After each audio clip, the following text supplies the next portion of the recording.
కానీ పెట్టుకునేది నుదుటి పైన. విలువ ముఖ్యము కాదు, ఎక్కడ పెట్టుకుంటాము అనేదే ముఖ్యము. ఉప్పులాగా కటువుగా మాట్లాడేవాడు నిజమైన మిత్రుడు.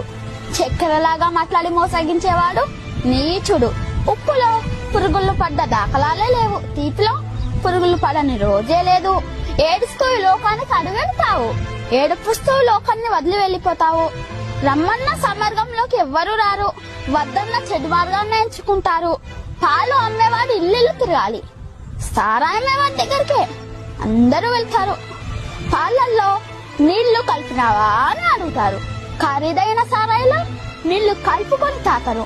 పెళ్లి ఊరేగింపులో బంధుమిత్రుల ముందు, వడ్డు వెనకాల.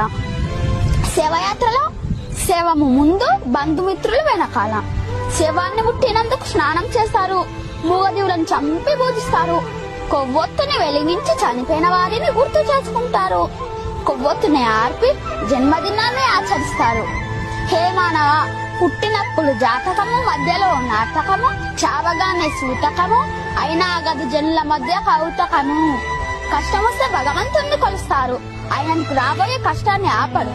నిత్యం భరిస్తే కొండంత కష్టాన్ని గోడంత చేసి సులువుగా దాటి శక్తి నీకిస్తాడు.